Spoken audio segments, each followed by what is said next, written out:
In honor of Cleveland Cavaliers great sharpshooter Kyle Korver, welcome into the 26th episode of Cleveland Sports Realm. I'm joined alongside my co-host, my every week co-host, Jerome. Alongside, right behind the camera, is producer Eric. Always glad to have you guys. And I did actually want to start out this episode very quickly. Huge trend going on on social media.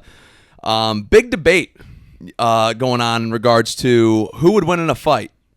100 humans or one gorilla. So I actually wanted to open up the floor here to Jerome and producer Eric. I would like you to get involved in this one. Who do you guys think would win and why? Well, Eric, you go first because they get to see my big head every week. People need to see your lovely face over there. So why don't you answer the question? All right. Well, I do have a question. So is it like hands only? Yes, no weapon. Hand-on-hand combat. Right. No weaponry. And then also, I guess, are we talking, I mean, I'm probably overthinking it, but are we talking military train, the average man? We're talking the average man. We're talking the average, but let's say all of it averages out to like between 5'10", 6 foot, 170, 190 pounds, somewhere in there, like an average built male, 100 of them.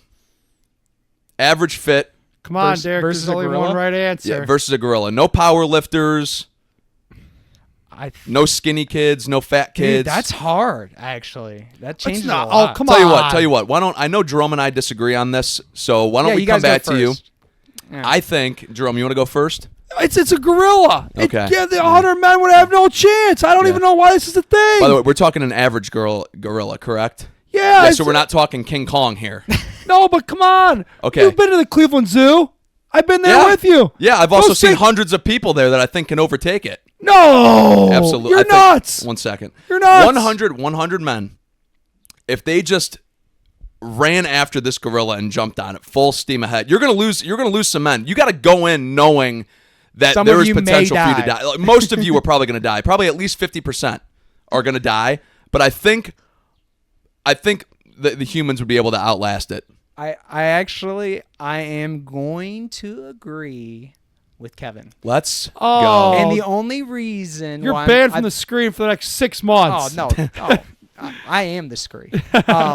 No, the reason why I will say that is because if you think about it, it's not like we as a species have never been able to take down a gorilla until tranquilizers came out, right? I mean, I don't know. I don't know the history behind it. I mean, well, you'd kind of assume that cavemen have been able to probably take down a gorilla once or twice. You would imagine. I mean, Tarzan not by themselves. Didn't Tarzan do that by himself? We're talking about 100 people. He was raised by. Yeah, and it was actually, it was a leopard that he took down by himself. That is true. It's one gorilla. Come on, fellas. Yeah, exactly. It's only one in 100 men. Yeah. Advantage humans. No ask Harambe, way. Is it Harambe? R.I.P. Well, there was weaponry involved in that one. That is also true. All right, well. Oh, man. It's one Well, gorilla. looks like we've won this debate. At least my side has. No chill, Eric. Thank you for agreeing with me. Jerome, better luck next time. But let's transition into next time. I was right. Let's transition into the Cleveland sports realm. What our podcast is named after, and let's start along with the sweepers themselves, the Cleveland Cavaliers. Got it done against the Miami Heat, and in the biggest point differential in a 4-game series history, the Cavs took it, and I think they've proven that they are the team to beat in the East right now. Absolutely. I will say this. Here's the thing. Was it a combination of Miami sucking that bad and Cleveland being that good? That's exactly what I think it was. I don't think it was one or the other. The Cavs played excellent. The Heat stunk up the joint. And those two things together made this just not even a really entertaining game 3 or 4, and just pure domination. And we can get into it in a second, but there's a certain somebody who didn't play game 3 or 4, and people are talking now. Yeah, people are talking. An elephant in the room. Obviously, Darius Garland is who we're referring to right now, and I'm not going to stand for the Darius Garland slander. And I know that a lot of people are on X, on all these sites. They're doing interviews talking about they gotta extend Ty Jerome and look at trading Darius Garland in the offseason. And I just couldn't disagree more with that. Darius Garland's been a mainstay on this team since 2019. Worked from being one of the worst players in the NBA his rookie year to being a 2-time All-Star now. He's currently an All-Star this year. I think we're making too much of it, and I not to take away from Ty Jerome because he's obviously been fantastic all year, and my gosh, was he great in games 3 and 4. I mean, you can't really speak highly enough about his play. But yeah, we'll see how it transitions into Indiana, man. Yeah, I mean, it'll be interesting. Look, I was heavy on the trade Garland last offseason, but I also was heavy on I didn't know if they were able to move him because his contract was so good, so high, and he was so invaluable last year and pretty awful. Now, did the injuries have something to do with that? Looking back, I do believe so. But yeah, if they wanted to move Garland and that big deal that he has, it'd be a lot more movable now. But that's something we could talk about down the line in the offseason, see how this thing all plays out. Yeah, I don't think that's worth talking about now. It's not worth talking about right now, but just to tease it a little bit, his value now has got to be through the roof compared to last year where he probably had not much trade value. Well, of course, he was coming off, like you were just saying, Jerome, he was coming off of a down year last year, and there were obviously personal things that affected that. I know there was stuff that was going on, in his personal life alongside the injuries that you had mentioned.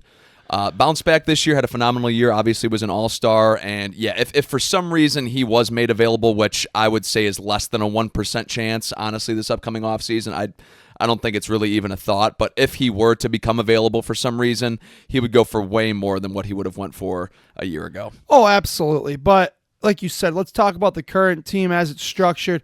Darius, I believe, probably realistically could have probably played Monday night, but I think so too. At that point, you'd already kicked the crap out of him in Game 3. There was no chance that they were going to win Game 4, in my opinion. None.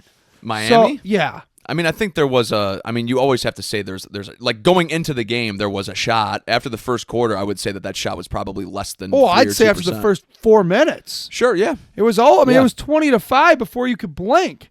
I agree. Yeah, but we also went into Boston this year and we're down 23-3, whatever that score was within the first 5 minutes of the game. So we see these. I don't want to get too carried away too early on in the game. Yeah, Kevin, you got to come on now. The Miami team and the Boston team. I 100% agree. But we've seen great teams blow leads against average teams before. I mean, going back to that, I think it was 2016 or 2017. The Cavs blew a 20-something point lead to the Hawks, and towards the end of the third quarter, beginning of the fourth is when that run started for the Hawks. We see that happen all the time. So coming into the playoffs, Miami Heat, an average team, but they do have that Heat culture, which I think is very much dwindling at this point in time.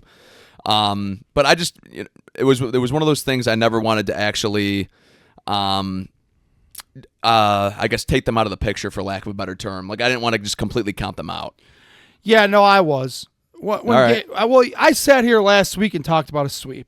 Yeah. And I wasn't going to shy away from that. I thought there was no chance that they had going into Game 4, and they never did. I mean, this thing was at they were up by what? What was the highest lead? I believe 50. We got up to 60. Yeah. We got up to a 60-point lead in the fourth quarter. Okay, so which I don't think I've ever seen a Cleveland team do that. No, Not that I can remember. But this team's different, I think. I agree. And I think the coolest thing about it was in Game 3, Donovan Mitchell didn't really have to play that well. DeAndre Hunter carried a big part of the scoring load in game. Now, look, they can't do that moving forward, but it was nice to show you how deep this team truly was. And like I said of it, I think a lot of it, and I'll give the Cavs their credit and their due, they took care of business. They brought out the brooms and the whole 9 yards. But this was also a matter, this Miami team is no good. Tyler Hero's your best player, I guess Bam Adebayo, who kind of quit after Game 2 if you look at it. Yeah. Tyler Hero, Darius Garland, said what he said about Tyler Hero, which I'm sure most of our listening audience is aware of that. Yeah. Which, if you're going to say something like that, you can't sit out the next 2 games due to a toe injury. Come on. Yeah. You're going to do all that tough talk and then just sit out the next 2 games? Well, here's the thing. I don't think it was Darius's choice. I think that was the Cavs medical staff and coaching staff telling him, we're going to kick the crap out of these guys either way. Sit your ass down. You're not playing tonight. Which also, shout out to Darius Garland when he was making those comments. Did you see what hat he was wearing? Upside down Chief Wahoo. He was repping Chief Wahoo, yeah, which was pretty cool to see. Yeah, I did see that. That was cool. Either way, back to my point, though, if your best two players are Bam Adebayo, who quits after 2 games, and Tyler Hero, who could not guard Nochel Eric on defense. I mean, I don't really know how they thought. Like, once they got rid of Jimmy, which, look, they probably was the right decision, I was shocked they even got to where they got. I really thought that was going to be Atlanta in there.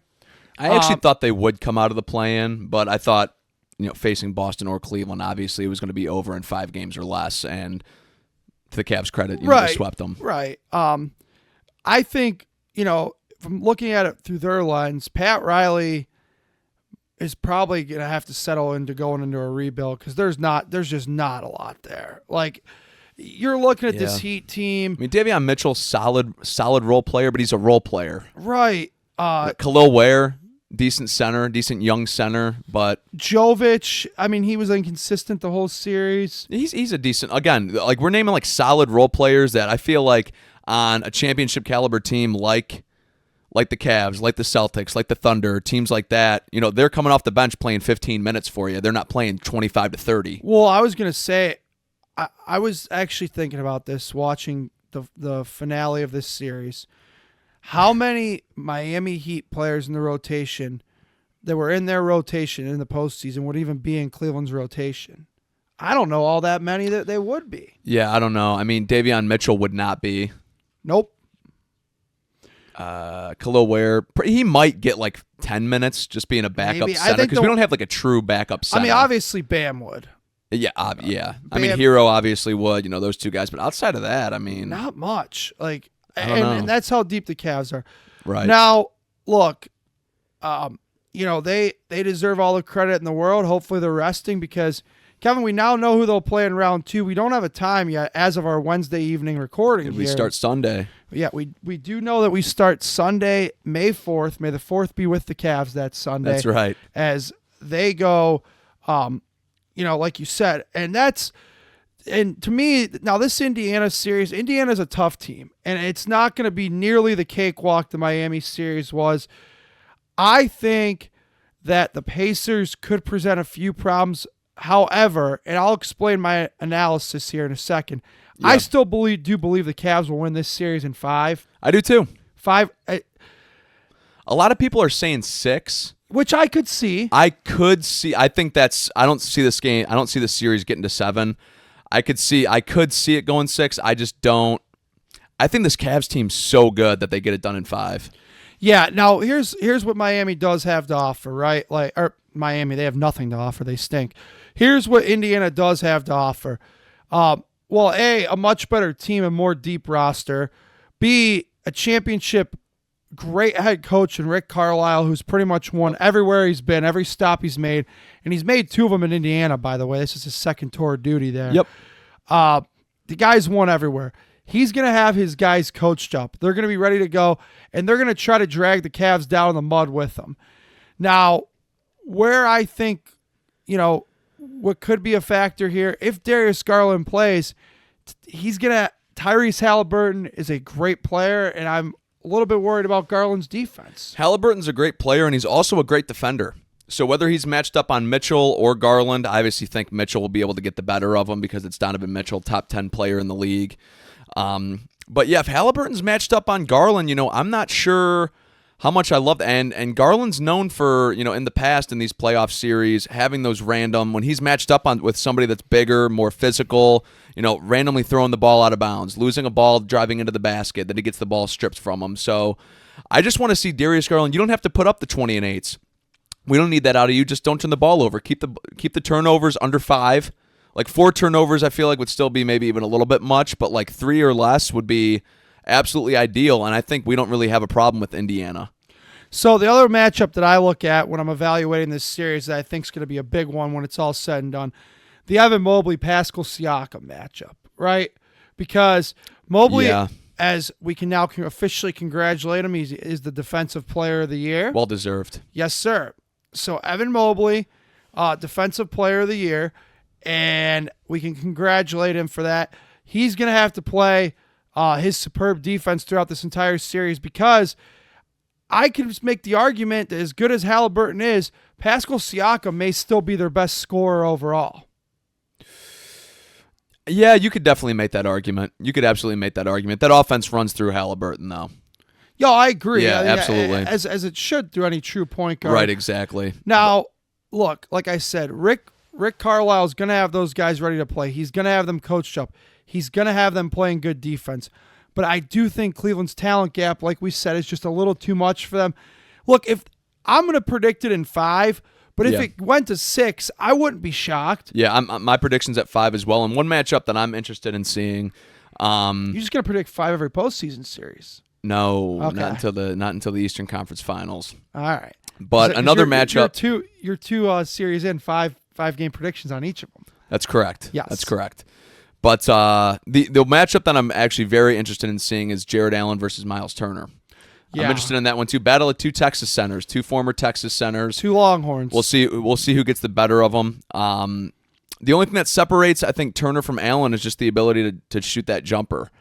I want to see Jared Allen be able to guard that 3-point line better. And then, of course, obviously, Evan Mobley will have to be rotating in and out of the paint, which he does so great. That's why he won Defensive Player of the Year. But I'm really interested to see how that matchup works with Allen. And I think this is actually the perfect team to face right before you go into potentially Boston, or Boston comes to us.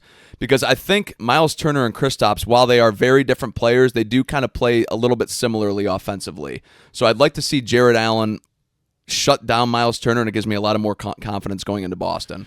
Yeah, I could agree with that. That's a fair point. What's interesting to me now is Boston did wrap it up in more games than the Cavs, I'd like to point out, against Orlando. They did gentlemen sweep the Magic, though, and now Boston's sitting on their couches, sitting there waiting around to find out whether it will be the New York Knicks or the Detroit Pistons. I think the Knicks. Most people think the Knicks. Now, the Pistons did force a Game 6, though, last night. So give JB's team's playing hard. Yep, give them credit where it's due. The thing is that probably benefits Boston, though, is they are sitting there on their couches, as I pointed out. Yeah. And whoever gets them, and it most likely will be the Knicks, will be probably a little more exhausted coming into that series versus the Cavs. Doesn't really benefit them. Indiana beat the crap out of Milwaukee and ended up gentlemen sweeping them. So Indiana's going to come in virtually almost as rested as the Cavs are. Yeah, and that game should have went to 6, or that series should have went to 6. The Bucks had a 7-point lead in under 1 minute. Yeah, Milwaukee's or with under a minute to go. Pardon my language. Milwaukee's a total shit show.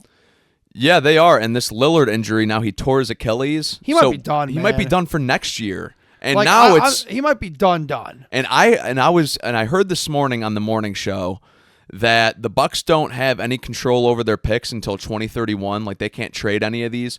I mean, it is going to be an absolute disaster there. If Giannis leaves. And just for their fans, like, thank God you got a finals when you did. Yeah. Like, thank God you got a championship when you did, because there's no shot it's in the near future. None. No. And I was watching, and I know a lot of Cavs fans, talking to people, friends, whoever around town, the guy at the grocery store, what have you. People really wanted to face Indiana, and I kind of rather face Milwaukee. Cavs kind of took care of they handled their business against the Bucks and swept them in the regular season. Indiana, that wasn't the case. I think Indiana won 2 out of 3 against the Cavs, if I remember right. Okay, I don't remember the exact records against those teams. Although before the playoffs started, I said I would have rather faced Indiana than Milwaukee just because of the star power of Dame and Giannis. But, I mean, at this point, with the Dame injury, obviously you would rather face Milwaukee right now. Yeah, and I don't want to just dogpile the guy, but let's call a spade here, man. Damian Lillard sucked in that series even when he was healthy. He was virtually useless. So even going into that series, I knew Indiana was probably a deeper team, to be honest with you. Milwaukee has obviously more upfront star power with having Giannis because he's a top 3-4 player in the league, whatever you want to call it. Yeah, easily top 5. Yeah, absolutely, on everybody's list probably. But Indiana's a deeper team, and I think he's a better coach. As I've said on this podcast many times, and I'll say it again, Doc Rivers stinks. Yeah, I agree. He's useless. Carlisle's a much better coach than Doc. Right. So everybody wanted to face Indiana. Now we got him. I don't know. like I said, I wouldn't say we wanted to face Indiana. We just preferred them over Milwaukee. right. at the time. And I was on the minority viewpoint on that, which is fine. But now it's like we got our matchup we wanted, and not that I'm worried by any means, but it's definitely not going to be like Miami where the Cavs basically paraded around, rolled the basketball out, and we're up by 30. Right. I mean, that was the crux I don't of it. envision that happening either. No. It's a good and that Indiana team, they play with a lot of heart, they play with a lot of passion. They play together basketball. Love the way that the ball moves in Indiana. And it's going to be a good test for this team before Boston. Yeah, and And I don't want to look too ahead. Like I don't want to look too ahead of Indiana, but it does seem like an inevitable showdown. right, you would think. Now, this is a Indiana team that did get past where the Cavs got last year, though. Correct. So Yeah, they went to the conference finals last year. Yes, they did, and they're going to have that chip on their shoulder. They're going to say everybody likes Cleveland. Everybody's, talking about Cleveland. Hey, don't forget, that's going to be their motivational speech to get themselves pumped up. We went farther than Cleveland did last year. In Indiana, they got... Don't think they forgot that, Kevin. No, absolutely did not forget that. But also at the same time, Indiana did get there. There were some injuries with the Knicks. I believe it was the Knicks that they had faced leading up to that Boston series. There were some injuries that definitely helped out, that worked in Indiana's favor. And there was one of those games against Boston where Indiana basically threw the game away. Yes. So they were a game or two, a couple games away from the NBA Finals. Now, I still think if they end up holding on to the ball there, win that game, Boston wins the series. But still, it's a great Indiana team that won a game in the Eastern Conference Finals last year. Absolutely. And the other thing, looking at this is, like you mentioned, the Knicks injuries. Well, that's just going to happen with a Tom Thibodeau coach team. I mean, you play the same 7 guys for 82 games. Yep. I mean, by this point, Brunson, Hart, Bridges, and Cat and OG are on life support. No, they are. I mean, and so that's where Detroit. I mean, it's Tom Thibodeau runs his teams into the ground, and that's where you got to appreciate what Kenny's done. Ran 10 deep against Miami.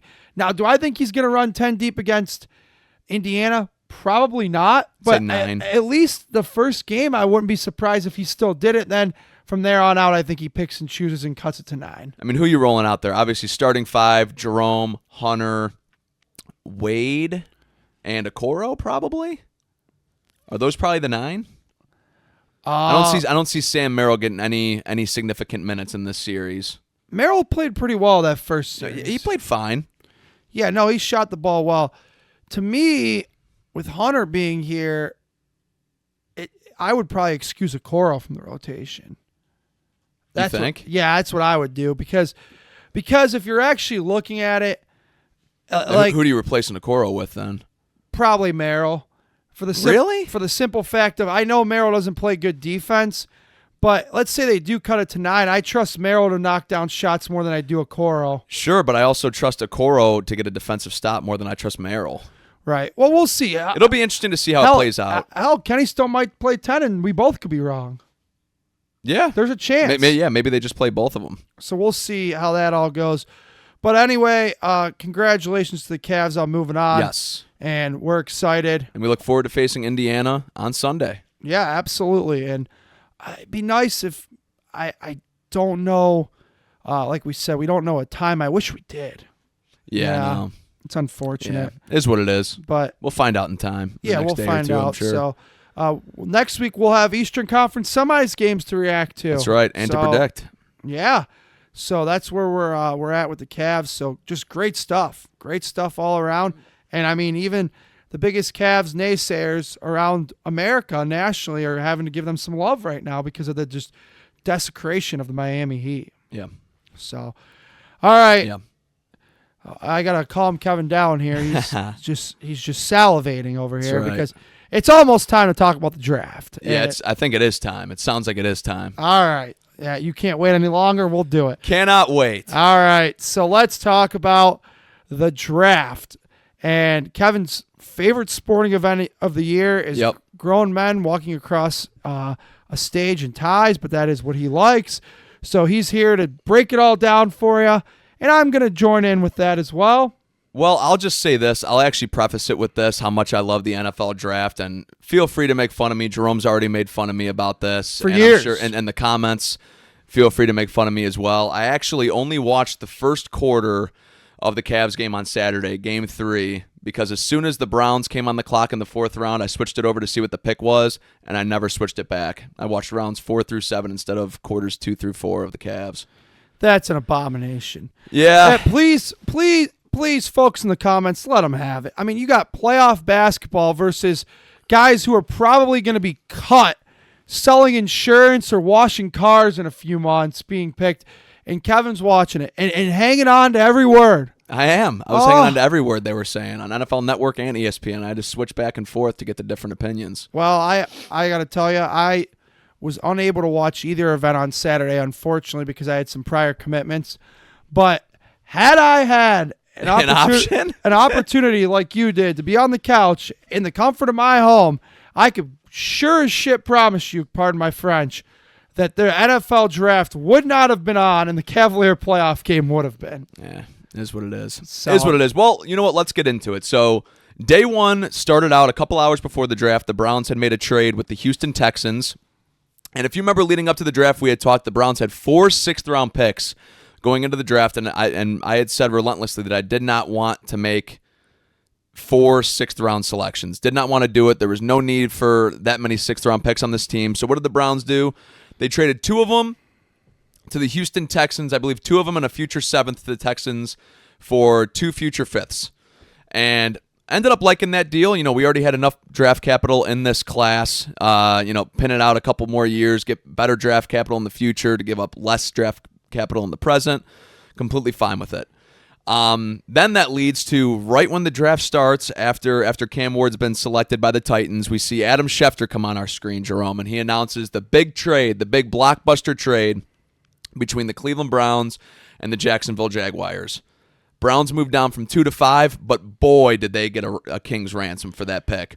You end up getting pick 5, pick 36, so very top 5 pick in the second round. You end up swapping 4th-round picks with Jacksonville. You get the worst of their 4th-rounders, and then we gave up a 6th, and then they gave us their 1st-round pick next year. So ever since we started talking draft, the Browns have already given up 3 6th-round picks. They basically just decided, hey, we're getting out of the 6th round almost entirely at this point. Travis Hunter obviously selected by the Jaguars. Browns select Mason Graham. A lot of hate was given about this pick, and I don't understand it. This is a guy that you and I had targeted early on in the draft process. We liked Will Campbell a lot. We liked Mason Graham a lot. Really thought the Browns should look at fortifying those trenches and making sure that, you win games in the trenches. Right. Offense, defensive line. That ended up being the main thing that Jerome and I really wanted to focus in on this team. And they take Mason Graham, absolutely loved it. And I think for what they gave up, I was reading, those NFL draft value charts that they have. They almost give a value to a pick. Yeah, I've seen those. Hypothetically, first overall pick's worth $5,000, second overall is worth like $4,700, and that continuously goes down. They said in order for that trade to have been even, the Browns would have to given up like the 10th overall pick in order for that to be an even trade. That's how much the Browns won that trade. You make that trade 10 out of 10 times, and I think Andrew Berry almost redeemed himself a little bit with this trade. I'm not saying with the Deshaun trade, but this is like the only move that I have seen from him to where I have gone, that is a winning organization move. I thought it was. You traded down 3 spots, still got a top 5 player. A lot of people had him top 3, top 4 player in the draft at 5. What are you grading that pick, Jerome? Mason Graham at 5 and the trade itself. So my thoughts on this, I really wanted Travis Hunter. And I really got hooked on him the last couple weeks of the process. You remember, Yep. For months I sat here and banged the you-know-who bandwagon, who we'll get to. And I really kind of got sold on the idea of Travis Hunter. And now what I'm starting to realize is when Andrew Berry was sitting there at the podium gassing the hell out of Travis Hunter, calling him the Shohei of football and this and that, he was just inviting folks to come get him. Get him. He was driving up that price as much as possible, and boy, did it work. That's precisely what he was doing. And looking back on it, a lot of folks were really upset with it. But Kevin, this is the kind of move, and you already have said this or alluded to it. This is the kind of price teams pay to come get a franchise quarterback. So if someone's willing to pay you that kind of price, A top 5 pick. right, I think you got to make the move. And Have to. And Mason Graham's a hell of a player. Let's not act like he's a slouch. I mean, look, a lot of this listening audience, like me, is big Buckeye fans. Folks, don't forget, go back to that faithful, miserable November day, and why did we lose to the team up north? Oh, a big piece of it was Mason Graham controlling that middle, along with the other defensive tackle who was drafted in the first round Kenneth by the Grant. Thank you. By the Dolphins. Those guys controlled the line of scrimmage and were the whole reason Ohio State could not run the football that day. Yeah, and we're talking about the best running back tandem I think I've seen in college football in quite some time. And Quinshad Junkins and Travion Henderson, both top 38 picks in this draft. And then obviously a great quarterback in Will Howard, who ended up getting picked later in the draft, unfortunately, by the Steelers. But, yeah, Mason Graham, absolutely. And I think he offers a lot of versatility. I think he offers a lot of potential when it comes to the to rushing the passer from the interior as well. I'm interested to see how his fit is between him and Michael Hall this year, because we're counting on those two big guys a lot. Well, I agree with you. They're probably going to be your middle. Now, don't forget they signed the fellow from Malik Collins, I believe. Yeah, Malik Collins, from San Fran. Who's also – and this thing is, in the Jim Schwartz system, defensive tackles, I guess the best comparison I can make to another sport would be like relief pitchers in baseball. You can never have or starting pitching. You can never have enough of it. And if you're ever at a Browns game, because you don't get to really see this on television, if you're there in person, watch how fast and frequent those defensive tackles in the Schwartz scheme are in and out of there. So you can never have enough. And I think Mason Graham's clearly your best one now. So, and let's talk about the other element of this. This kind of fortifies the idea of Myles Garrett coming back, because Mason's going to eat up blocks in the middle. How many more opportunities does this create for Myles Garrett? Oboe, if he's still around, which I think at this point that's kind of up in the air. But Isaiah McGuire, we've talked about him a lot. I'm interested to see. Yes. This is the year for Isaiah McGuire, I think. Yeah, the kid really flashed on the film a lot last year. We'll see what happens this year. Look, do I think that Travis Hunter would have immediately helped the Browns offense more? Yes. Yeah. But let's not, and I hate to always relate everything back to him, but it all still does. This whole thing the Browns did this year, the Mason Graham selection, everything, still all falls at the feet of Deshaun Watson. And the reason I say that is I don't want to sit here and bang the horse that everything, but I am going to have to do that. And the reason why is because you made the worst move in NFL history. I would say the worst trade in sports history, but I don't know. Nico Harrison told Andrew Berry to hold his beer because that one's pretty brutal too. Yeah. But, Kevin, it goes back to they gave up the moon, the stars, and the earth. They've been without picks for so long, so this was replenishing some of the Bear cabinets, I think, is what this was. Sure, but I also think you make this deal whether that deal worked out or not. I think it was that much of an amazing offer, because let's not act like this team was a Travis Hunter away from doing anything. And let's even act like if Deshaun Watson was here, would you rather have an elite receiver with him, or would you rather have a great run stuffing, potentially a great pass rushing defensive tackle with a first-round pick next year, and also a great running back that you end up adding in the second round, which we'll get to? Yeah, no, I agree. I agree with the fact that, Mason Graham is a really talented player, and the Browns made a good move. They only dropped 3 spots like we already covered. I'm not going to go down. But again, I think some of it is, wow, if we can get all these picks and picks this year, having that second rounder and all that all goes back to the roster was depleted because of him, because you gave up all those picks to go get him. So you were a void of talent. And so that's why I think the whole thing falls back to him. If let's say he comes here, like let's say that he would have played well for us, which never happened. One time. He did a couple times. Well, besides that Ravens second half, he has one half. Sure. He ever played well for us. Go ahead. Let's say he actually would have consistently played well for us. You don't have to make that move because your roster still has enough talent on it. Well, we're never in that position. We don't hold the number 2 overall pick if he's what he thought, and if we don't make that deal. Yeah, I guess that's true too. To me, it all does go back to him. Yeah, of course it does. As does everything they did in the draft. Because, again, people are freaking out, and we'll get there. The 2 quarterback thing, you're not in a position where you need to draft 2. Maybe you draft 1 developmental kid in the 7th round. If he plays well, if he's actually what he was supposed to be, well, who cares? Like, that's the thing. It changes everything, and that's why I think a big part of this draft, from my point of view as a Browns fan, was officially like Xing out and like trying as best they could to erase that from our history, and I think they did a damn good job of it. Yeah, and I agree. And before we move on to the first pick in the 2nd round, I do think the 2nd quarterback being taken, drafting 2 quarterbacks, was almost a complete FU to Deshaun Watson from this organization. Yeah, I mean, and I can't say, I'm not going to use names of the people who told me, but he's in that building every day, and in his mind, he thinks he has a chance. I see the posts on Instagram. And I see it. I was talking to somebody who works down there yesterday, told me he was walking the track. Like, this guy, in his mind, he lives in some delusional fairyland where he thinks he's going to be back. Like, I don't know.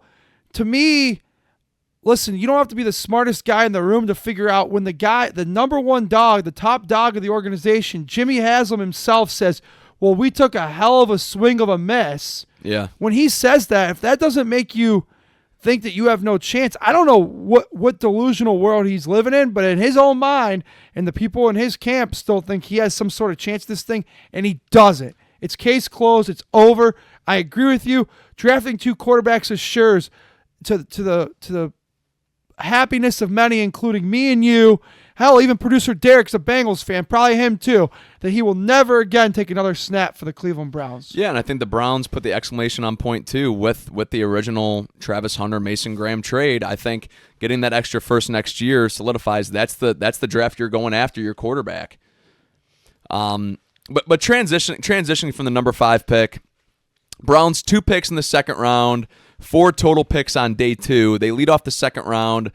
Pick 33 with Carson Schlesinger, linebacker from UCLA. And I will admit, didn't know a lot about this kid. It actually took me by surprise that they led off with him. I thought they were going to go running back or receiver. I thought they were going to go both those positions to lead off round 2. But I thought it was going to be one of those to lead off. So the linebacker took me off guard. Don't hate it. The more I've looked into him, this is a kid who was a walk-on at UCLA. Didn't start up until this past year, but was a captain for that team. All-American. All-American. Great tackler. Also good in coverage from what I was looking at, his film. Don't mind the pick. I think I know there's been a lot of talk about whether or not this pick was made because JOK is never going to play again for the Cleveland Browns, but I do think whether or not JOK is a part of this team, I think they're making that pick anyway because linebacker is by no means a position that, even if JOK is healthy, that I feel confident in for this team. So what's interesting about this is when Andrew Berry first took over what was this? Was this his 6th draft? His first draft ever was 2020, so this would be his 6th draft. Okay, so when Andrew Berry had his first draft, I mean, the guy was like allergic. Like, he took Jacob Phillips and then didn't like touch drafting a linebacker for years. It's interesting how you're seeing the evolution. Well, the following year he picked JOK. Right, which he nailed. Yeah. He absolutely nailed that one. But it's interesting how he was like so allergic and like didn't basically give a crap about linebackers for a long time. It seemed like they were taking him off the scrap heap, whoever they could get. And now, for them to come from that point of view to now taking a linebacker with the first pick of the 2nd round, the whole thing's kind of interesting to me how, I feel like Andrew Berry maybe is, saying, hey, look, I kind of sucked and I wasn't great at drafting. Maybe he's taking a new approach, and it remains to be seen if it's going to work. Yeah. But you got to respect a guy who's willing to say, hey, I sucked. I got to go do better. Well, let's keep in mind when Andrew Berry was hired, I believe he was the youngest general manager in the NFL. If not, he was bottom 5. I believe he was 32 years old when the Browns promoted him to president of football ops. Or whatever. And I know he was within the Browns organization in 2018 when they had taken Baker and Denzel Ward. He had been in there with John Dorsey. He was part of our organization, left for the Eagles for a year, and then came back. Well, he was originally brought in under the Sushi Brown regime. Right. Yeah. So he was Sushi's right-hand man.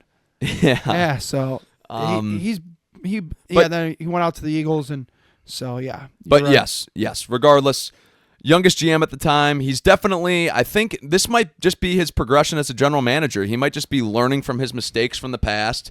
We've now seen him at one point trade away a bunch of draft picks, and we've also seen him trade 4 draft picks, which honestly, for him having the worst move of any franchise in NFL history, showing that versatility to be able to kind of know when you should be going after it and when you shouldn't be, I honestly, I like it. I like the growth that he's shown over the last 5 years and acknowledging that and being able to tell when your team is in a certain spot and when it's not.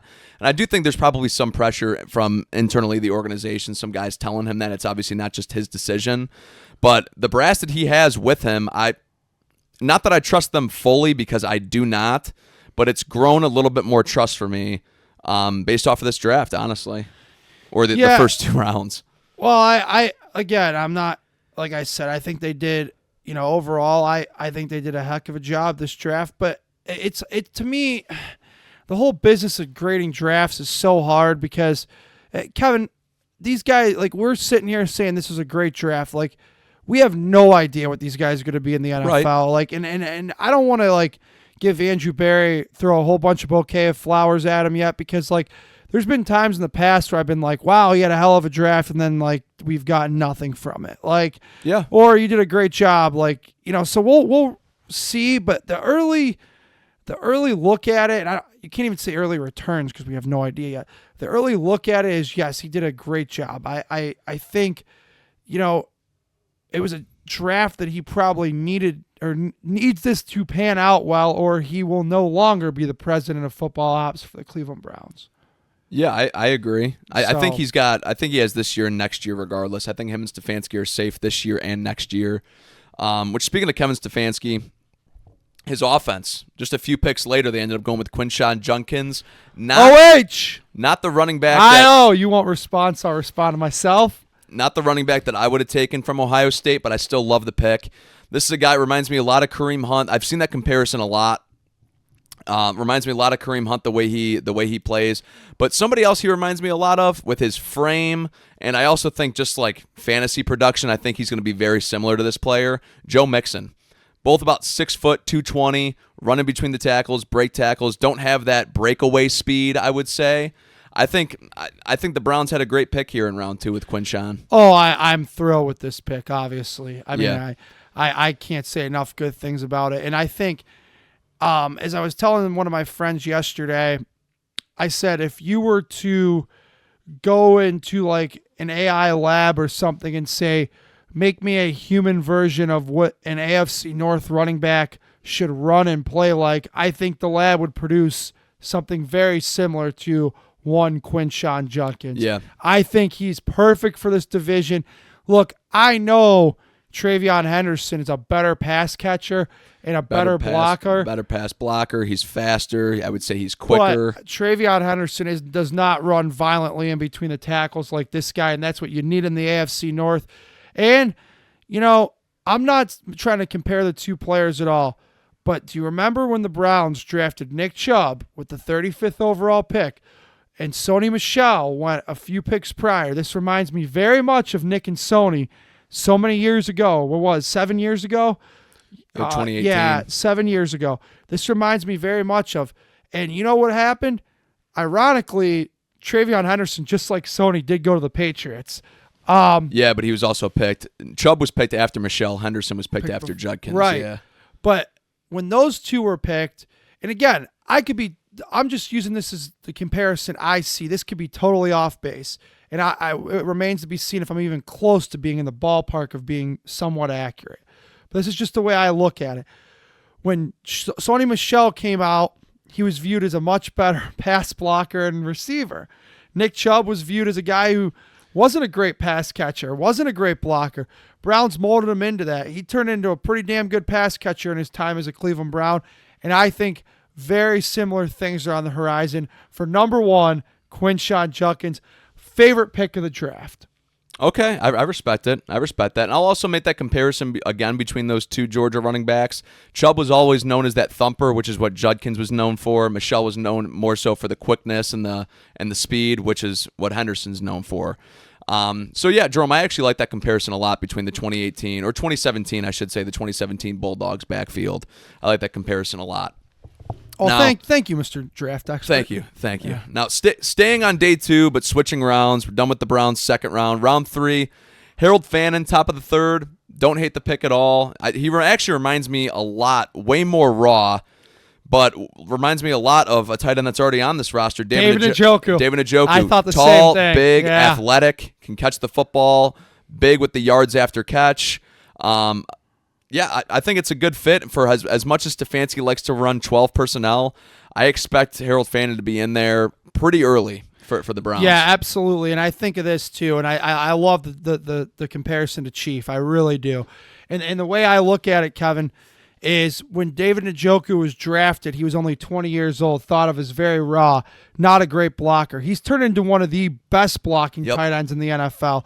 And it's actually almost more what he's known for nowadays, because I know our fan base talks a lot about his easy drops that he tends to have from time to time. Yep. And he's always reliant when we run the ball to his side. This guy will pull down a ball in between two corners, a safety and a linebacker, but you throw him a slant over the middle, and that one's debatable.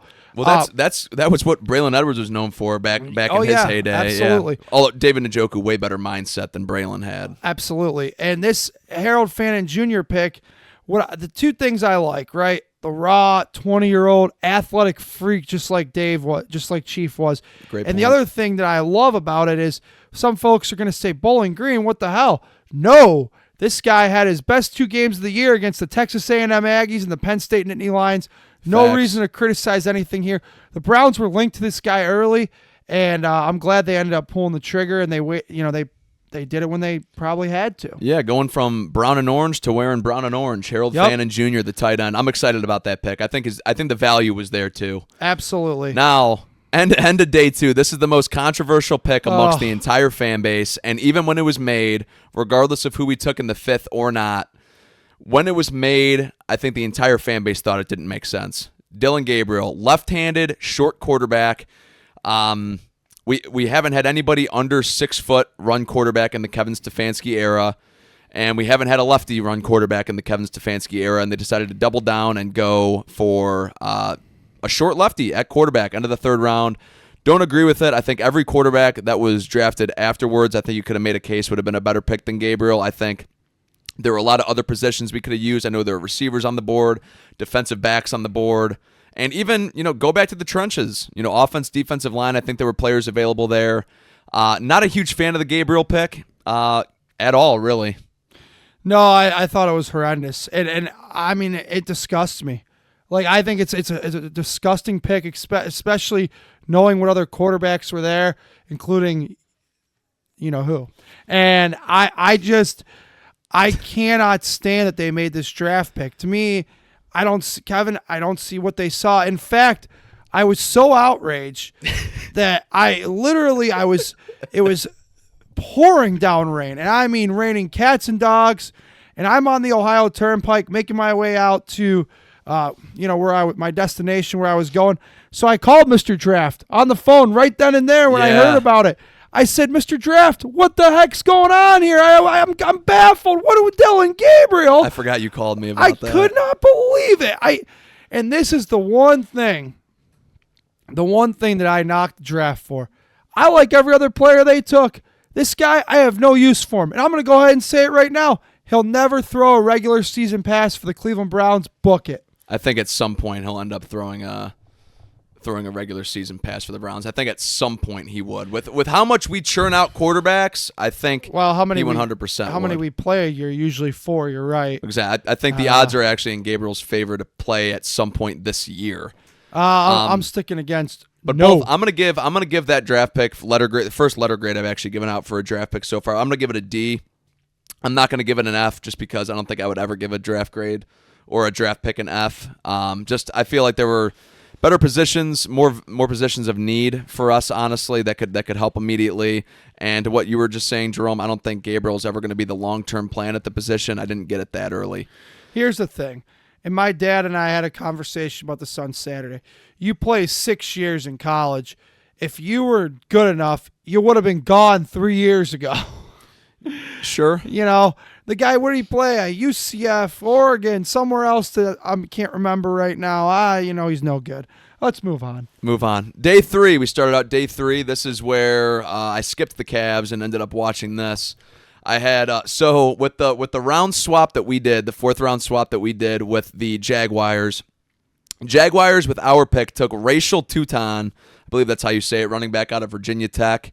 Don't know much about the guy, but 22 picks later, Browns have their pick. They picked Dylan Sampson, another running back out of Tennessee, who I actually think is better than the running back that the Jaguars took. I think this was another solid draft pick from the Browns. I liked the tape that I saw of Sampson at Tennessee. He's more of that shiftier back that's hopefully going to complement Judkins pretty well. Yup. And a little bit bittersweet here because I do think that this signals the end of the Nick Chubb era in Cleveland. Yeah, I think we're all kidding ourselves if we don't think that. And Kevin and I sat here and did basically a whole show on why they shouldn't let go of Nick Chubb and how much it's going to tear this fan base apart. But, yeah, I think we're kidding ourselves if we don't think so because Quinshon's your power. This guy's your shifty speed third down back. Jerome Ford's your third string. And you need a special teams back. And I think it'd be disrespectful and, quite frankly, appalling if they asked Nick Chubb to come back and be that 4th back and play special teams. That's not going to happen. Nick Chubb's best play from here forward is to do the Kareem Hunt the last 2 years. Sit around, wait for somebody to get hurt, and then become their starting back like Kareem did with us in 23, ironically for Nick, and like Kareem did for Isaiah Pacheco in 24. It is a sad day. It's a tough day for Browns fans, but it's the reality. I don't see number 24 with a Chubb on it playing for the Cleveland Browns this season. I hope I'm wrong. I do too. But I just don't see, and if you listen to the general manager's comments, it just makes it even less likely to happen. But independently of any Nick Chubb fallout, because that does hurt, I think the kid's a good player, man. He won SEC Player of the Year. Oh, yeah, 100%. That's a hell of a conference. He's a good player. He complements what Judkins doesn't, what Quinshon doesn't do great. He does really well.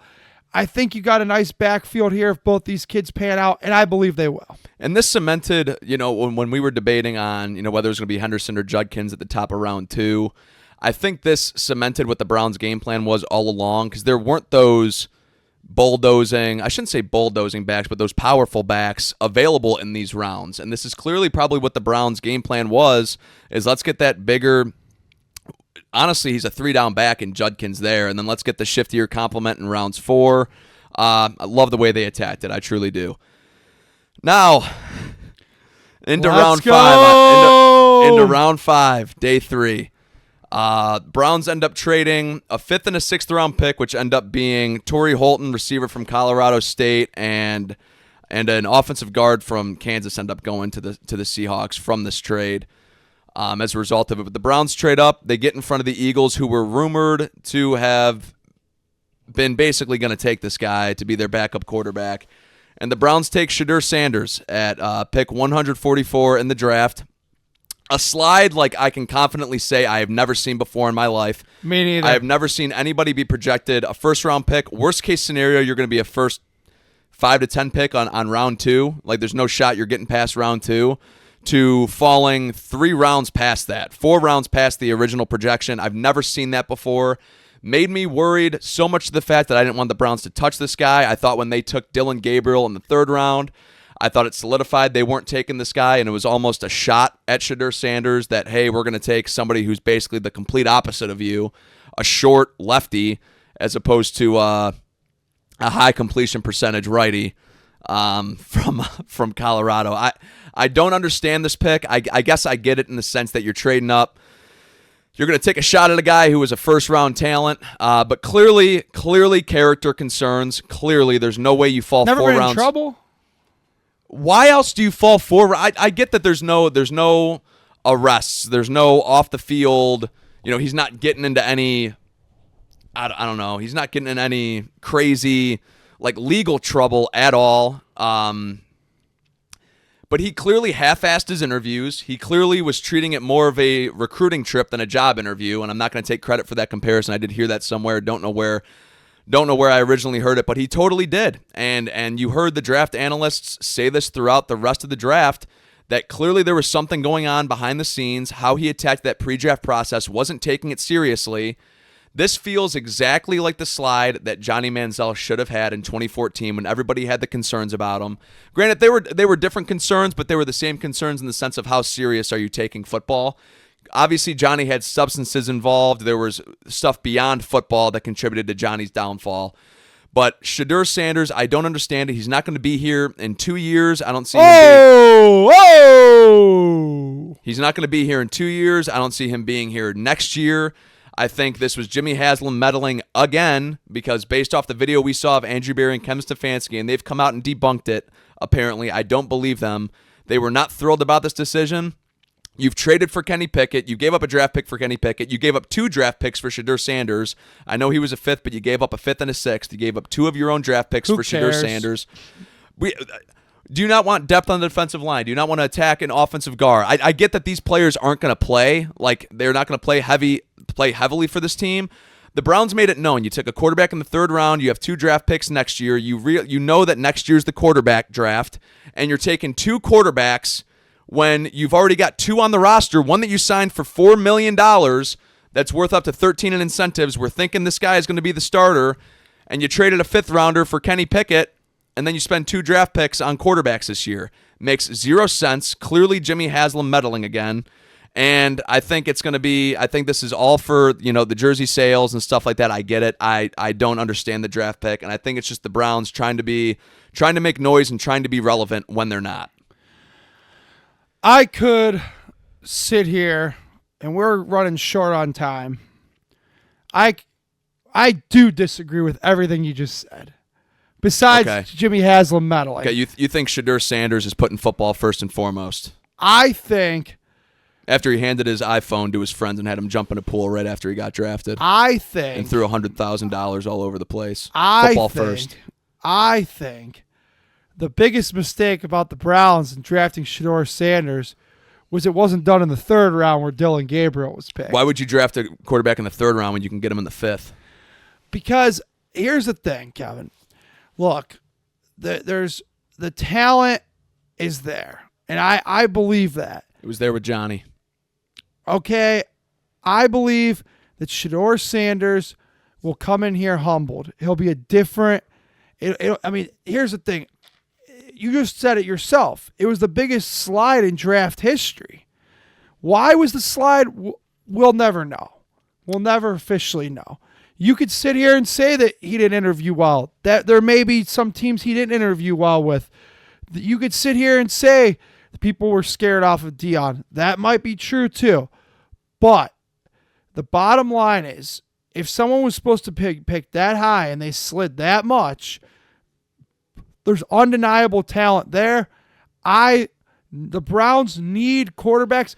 I remember when I sat here months ago and I said, if the Cleveland Browns don't take a quarterback, it'll be a failure of a draft. And I even said that night, I'd take multiple quarterbacks. I think like 20 minutes ago you said they took 2 quarterbacks. What are they doing? But I don't mind this because I'm in favor of Shedeur Sanders on this roster. I love it. I think that it's, if he's there at first, look, the only thing that upsets me about it is that Dylan Gabriel's here too. That's like my biggest problem with it.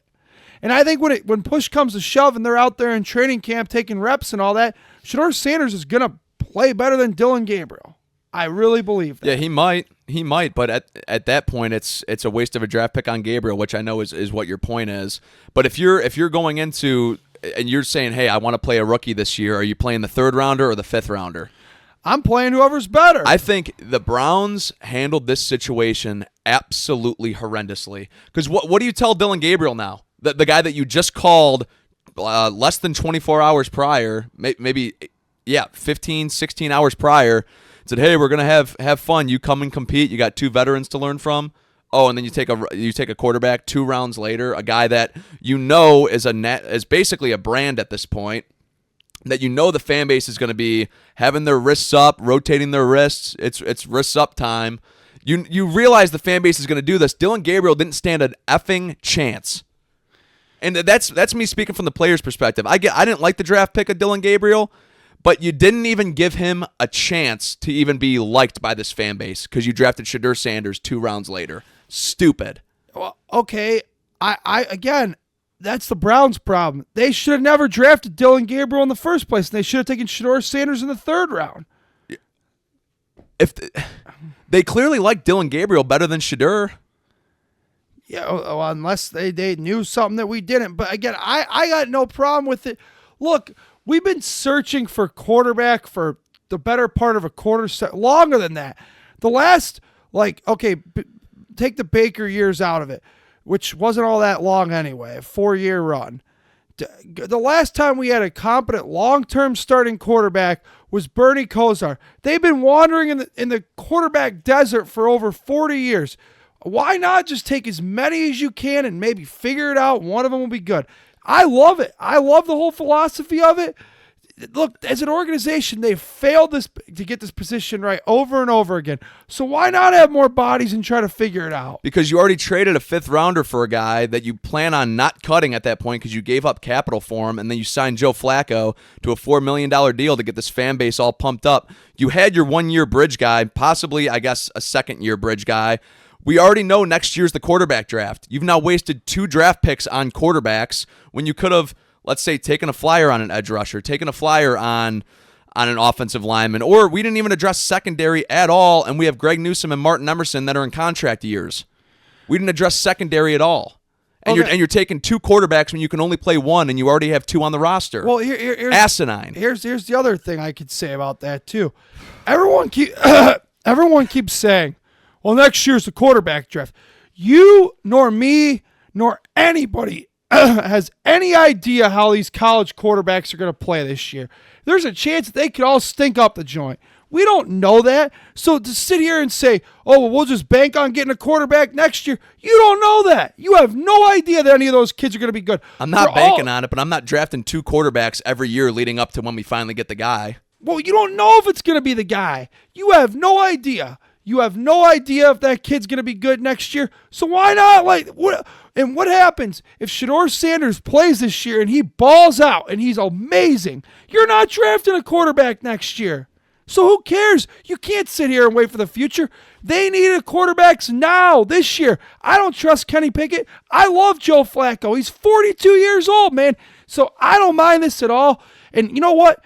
I think Dylan Gabriel sucks. He stinks. He'll be putrid. But why not have another... At least he cares about football. Why not have a quarterback dart to throw against the board? And you don't know that Shedeur doesn't care about football. You can't say that. He literally fell because he did not really care to actually interview well. There were multiple reports there that he just half-assed everything leading up to the draft. This guy has been handed everything his entire life. Daddy's been coaching him for the last 20 years, and everywhere he wouldn't go anywhere for college unless his dad was coaching so he could be handed the starting job. Yeah, but okay. But you know what else you could say about him? And maybe it's his dad. Maybe, I don't know.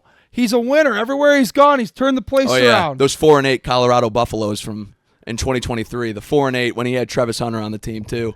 4-8 won everywhere he's been. Listen, man, you decided that you didn't like the kid, so you'll never give him a fair shot. It's not true. I was on board with drafting him. I shouldn't say on board with drafting him. I would have understood if they took him in round 2, maybe even early round 3. Round 5 was where I was like, you know what? There is he clearly pissed a bunch of these people off. And I don't want to hear anything. I've seen people saying that it's a race thing. Obviously not, because the first overall pick was the same race for the same position. Clearly not one of those issues. This guy clearly was half-assing his interviews and just showed up and was like, yeah, my dad's Deion Sanders. He said that multiple times in his conferences at the NFL Combine. You know who my dad is? Yeah, okay, fair. Yeah, I'm fully aware. I know what your last name is, and you've been on national television the last 2 years. Fair enough. If that's the way you feel, I can't change your mind. But and one last thing. We've tried Johnny Manziel. We tried the shit show, for lack of a better term, of Johnny Manziel. We tried to go after Deshaun Watson. We've had the OBJs, the divas, the guys that are wearing millions of dollars of jewelry, and they show up and they can't play football for us. I don't care if it's a 5th-round pick or not. Will the Browns ever learn? You do not have to be flashy. You need to draft good football players that love to play football, and that's it. And this guy wants to throw $100,000 of cash after he gets drafted and flashes his jewelry online. You know who else is doing that right now? Deshaun Watson is flashing everything online. All right, well, I can tell you this, though. I do love that the kid got here. He was spotted at Browns Fit the other day. I mean, he's already talking to local high school kids. Yeah, that was good. That was good. Okay, he's doing good things already. And I'm telling you right now, this kid's going to come on with a chip on his shoulder the size like we've never seen before because, listen, that'll humble the hell out of you when you fall like that. I hope you're right, man. I just don't see it. You think you're going second, man, or whatever. I don't even know. He probably thought he was going in the first round, second round at the latest. And then you're sitting there and you're sitting there and you're sitting there and all that happens, that'll change your perspective a lot. And maybe it took him until that draft slide, but he grew up and I think the kid's going to end up being all right. All right, well, listen, dude, I hope you're right. I really do because he's a Browns quarterback right now. I hope you're right. I just the last thing I want to see from the fan base is the wrists up and them booing when there's an incomplete pass from Pickett, Flacco, or Gabriel and throwing the wrists up. Like, I don't want to see that. Like, let's give some of these guys a shot. Let's realize that Shadur Sanders was a 5th-round pick for a reason and go from there. I'm not hopping on the Shadur train yet. Well, the train hasn't left the station just yet, but when it does, I might have to be on it. Well, he's here. I mean, listen, but no, as far as the games, I'm not there. I don't think he should start. I'm not going to say that he should start, but and nor will he. But I'll tell you what, I think there's some talent there. I think things could work. Another little tidbit of information I got. It's interesting. The Browns quarterbacks coach is now Bill Musgrave. Bill Musgrave and Dion were college teammates. So I wonder if with Bill Musgrave being there, that helps Dion stay out of it because Bill and Dion are teammates and friends. Yep. And I had a very good source tell me this. They're friends. I believe, and I know that. They were college teammates. So people were worried about, even me. I was worried, okay, because I think the kid on his own is going to be really good. I just sat here and yelled about him for 15 minutes. I really do. My biggest thing is hopefully his dad stays out of his way.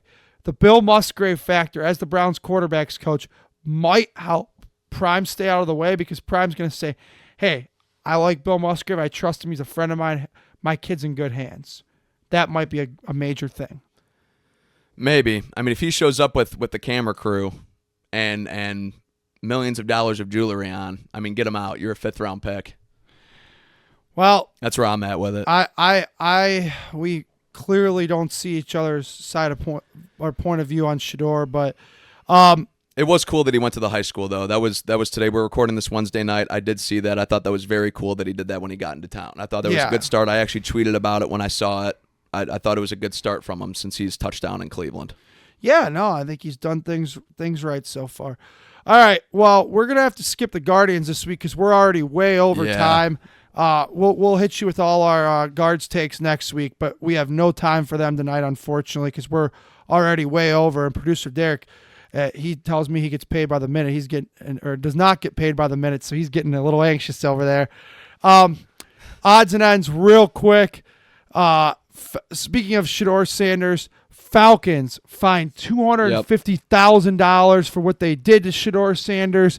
Jeff Albrecht, his kid, was the one who made the move. Obviously, where'd that information of Shador's number come from? That'd be Jeff Albrecht. Yep. His wallet hit heavy too, Kevin. $100,000 fine. I think the NFL more or less is trying to make an example here. Don't do this. Don't F with the draft. Yeah, 100%. And if you're Jeff Albrecht's son, I mean, if you're Jeff Ulbrich, I should say, how are you disciplining your son over this? You just lost $100,000 because your son snuck past your laptop, took a picture of Shadur Sanders' phone number, and prank called him and recorded it. Stupid. Yeah. And you're a college kid. We saw the video. You're in a dorm room, buddy. You got to be smarter than that. Yeah, absolutely. And Kevin, as much as you can't stand Shador Sanders, you got to feel bad for the kid when that happened. Oh, I felt bad for him when that happened. Good. I absolutely did. You could see how upset he was, or disappointed, I should say, when he made the pit, or when he got the call. He went and watched the draft and saw Tyler Shuck get drafted. Yeah. So, yeah, that's tough for him, 100%. All right, one more odds and ends thing before we must go here. The Washington Commanders, They got a flashy new great quarterback, and he's going to be playing in a brand new palace. The Commanders getting a new stadium. It's going to be majority taxpayer funded. And so that's interesting to me, Kevin, because now it's not getting a lot of attention, but the clock is really fast approaching and ticking on the city of Cleveland, the city of Brook Park, the Haslams, whoever this is going to fall on. We need something done. We need a new stadium. And the more and more this happens, the more and more I think it is something to worry about, with the Browns, because this is getting ugly and it's not getting a lot of attention. I'm genuinely, to be completely honest with you, I'm really not too concerned with how the stadium thing plans out because I'm going to go watch them regardless of where they play, whether it's Brook Park or downtown. Yeah, but you have to hope that, with the Modell law in place, they don't go anywhere, obviously. But again, how much patience does Jimmy Haslam have if he doesn't get what he wants? Because you see these other billionaire owners, they get mad and they pout and they go home if they don't get every single taxpayer fund thing which they want. I am in no way advocating for that. I think it is ridiculous. The billionaires should pay for their own stadiums. I'm strongly for that stance. I agree. It's ridiculous, but it seems like if the taxpayers don't fund it, it doesn't get done. And we're seeing it again in Washington then okay, now. yeah, then it doesn't get done. I'm fine with it. I've been fine with the outdoor stadium on the lake for the last 20 years. Yeah, but guess what? The lease is up. So if it doesn't get done, the Browns are probably going to be done, is in the sense of leaving Cleveland. It'll get figured out. I'm not too concerned about it, honestly. Nah, I'm starting to get worried. I think it'll get figured out. I don't think we have too much to worry about. Nah, I disagree. All right. I disagree entirely. So, I think eventually it will, but right now it's pretty ugly and not a lot of people are paying attention to it, and I feel like it should get more traction and coverage. So we'll make sure to do that for you here. All right, Kevin, tell the audience what they need to do. You need to follow us, subscribe to us, YouTube, Twitter, TikTok, or X, I should have said instead of Twitter. Instagram, I believe I said. Am I missing anything? At CLE Sports Realm for all the ats. Please comment, engage with us. Spotify, Apple Music, YouTube, all of it. We love to hear from you. We do. Yeah, I'll have a live stream going to Kevin when Shedeur Sanders throws for 5 touchdowns next season. Let's go! Yeah, he'll probably throw for 5 touchdowns all of next season. All right, that'll do it for us. Derek, thanks for everything. Thanks for working over the regular time. Kevin, good job out of you, except Thanks, your Shedeur buddy. Sanders take. Thanks, buddy. And we'll see y'all next week. Let us know what you think of Shedeur, please. Absolutely. All right, we'll talk to y'all. Have a good one. Peace out. Goodbye. Go Cavs.